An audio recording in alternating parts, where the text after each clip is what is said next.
Most people buy their dream car at exactly the wrong time. I was almost one of those people. And looking back, I'm really glad that I waited, because the question shouldn't be, can I afford a monthly payment? The question should be, are you really ready to own it? And to help answer that question, I came up with a test that starts with 3 simple promises that I made to myself. I want it all, we come in as a coupe, and we gon' bring it right back. Tell him, man, you know I'm suited, but I ain't never gon' slack. I absolutely love this car. This is a 2018 F87 BMW M2 in a 6-speed manual. This has been a dream car for a while. But what I've realized is I've owned this car for almost a year now, that the reasons that I enjoy this is different than what I thought they would be when I first bought it. And almost everybody, when you buy a car, they're always asking similar questions. You know, how much horsepower does that make? You know, what are your monthly payments look like? How much did it cost?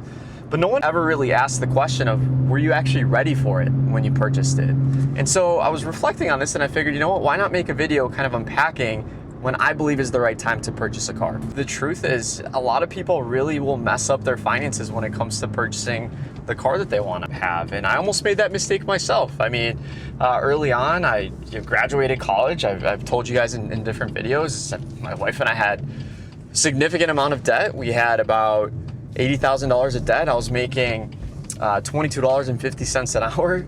You know, we were pretty much strapped financially, living paycheck to paycheck. I basically had no money. And if you would have asked me 7-8 years ago, hey Todor, do you think you would be ready to buy an M2 then? I probably would have said yeah. Because it was normalized to us, to society, that it's okay to have a car payment. And today I look back at that version of myself and I realized, look, I wasn't ready for the car. I was just ready for the payment. And those are two very completely different things. So what changed? Well, actually it wasn't one big thing. I just remember reflecting on my situation back then, and I've talked about this in other videos. I was very fortunate to have some guidance figures, some mentors come into my life and kind of, make me reevaluate some of the decisions that I was making. And so I slowly decided to just make some promises to myself. And I said, you know what? I'm not gonna jump towards buying this car until I make sure that I actually fulfill these promises. So the first promise that I made myself was that buying this car, buying whatever car I was gonna buy, was not going to change my life. And what I mean by that is, if buying an F87 M2 or buying a 911 or buying a BRZ or buying a whatever, insert whatever car it is, it wasn't gonna impact my ability to invest. It wasn't gonna impact my ability to save. It wasn't gonna impact my ability to help my family, to go on trips. I wanted this car to be something that I enjoyed. And I believe, right, these things, these cars, this is my belief system, is that they shouldn't be some type of a financial obligation. It should really just be a luxury, right? A luxury means you own it, you can enjoy it. An obligation means you got to make payments for it. Now you're stressing having this thing, because let's be honest, most of these fun cars are wants, they're not needs. And so again, going back to that first promise I made myself, I said, you know what, if buying this car changes anything about my day-to-day, my ability to, put myself on the financial track that I'm on, it's too early to buy that car. And so the second promise that I made myself was that before I went out and rewarded myself with whatever type of fun, luxury, sports car, whatever I wanted to purchase, was that future me was gonna be taken care of. And so what does that mean? It means that my retirement contributions, it's just so good. What that meant was that my retirement contributions were automated. What that meant was savings was automated. Emergency fund was already built. I'm a big fan of having at least a 6-month emergency fund, right? What does that mean? Well, when you look at all of your expenses, however much you average spending on a monthly basis, which if you don't know that number, that's probably a good number to start with. Understand, hey, what's reality like, right? Get a budget. And so 6 months of expenses should be saved. Why? Well, that's whenever there's an emergency situation or a rainy day, you got more than enough to take care of yourself. You're not stressing. It's too good. And so my mentality wasn't, hey, I'm gonna wait to buy I'm not gonna just prioritize my finances to go buy the car and then at some point down the road I'm gonna get into investing. It's a terrible mindset, and most people that have that mentality are never gonna actually get into investing maybe at the level or the rate that they want to create the kind of life that they want. It's just kind of an afterthought, right? The reality is you don't wake up one day and become financially successful, whatever that means to you. It's a gradual process. It's a habit issue. And so when somebody's emotional and they say, hey, I really want to buy this car and YOLO and we only live once, well, you're pretty much just putting your future self in a worse off position. And so I was very okay when I started learning about finances and I started getting around people further along with the mentality of, you know what? I'm gonna say no today so that I can reward the 25-year-old me. You know, I'm gonna say no at 25 so I can reward the 30-year-old me. I'm gonna say no to some things at 30 that I could potentially afford so that I could reward the 35-year-old me, right? So I'd have more invested, so I have more saved, so I could have more abundance and be able to ultimately enjoy more of things if that's what you wanna do, right? Or if it's travel, or if it's whatever that is.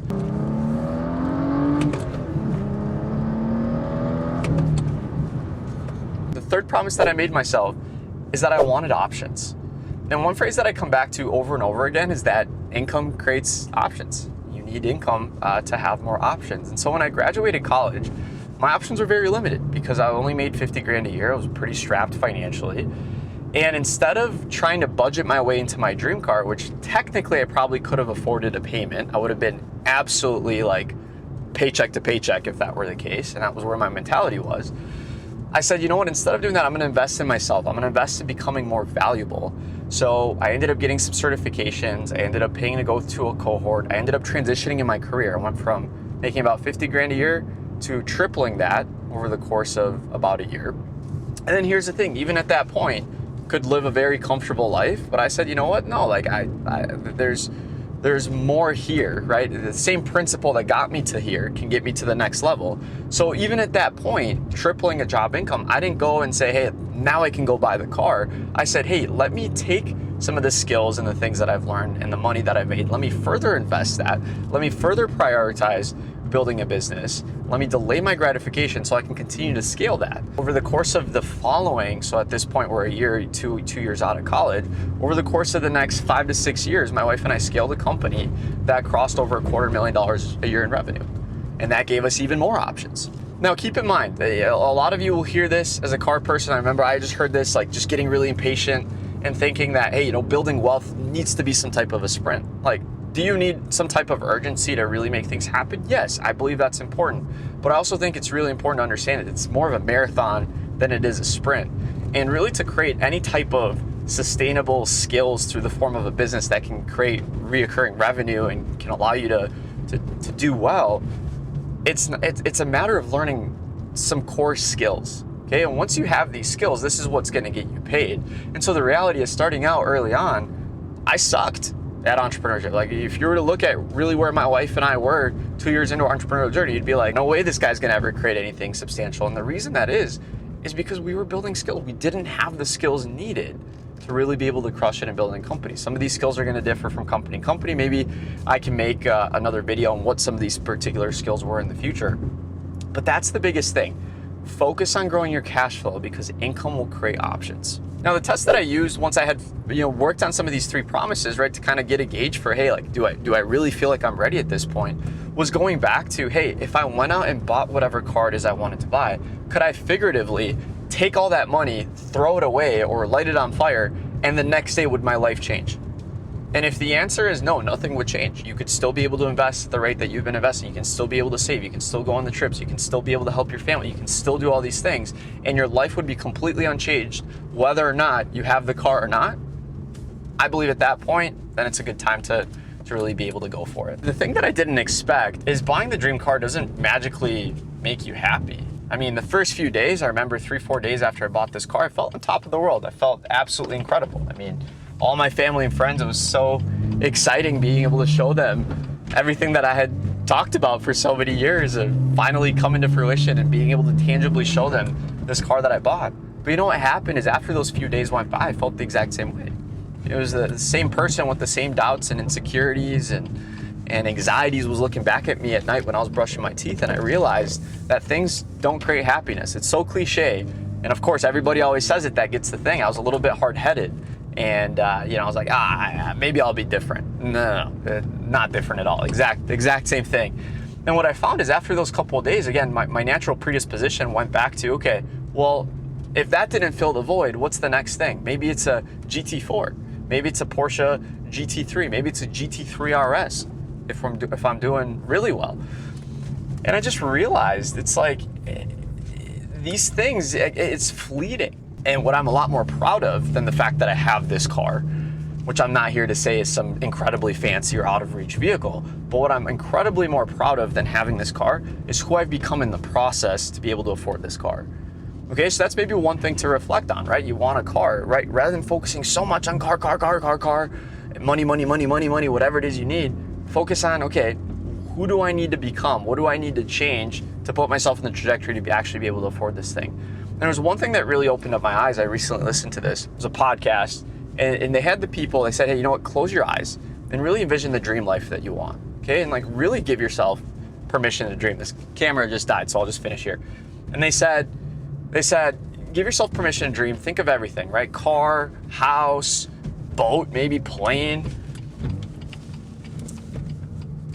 And let's say you have these things, and then you wake up the next day, and what are you doing? Or it's 6 p.m. the next day, what are you doing? You're probably on your phone on the couch, scrolling.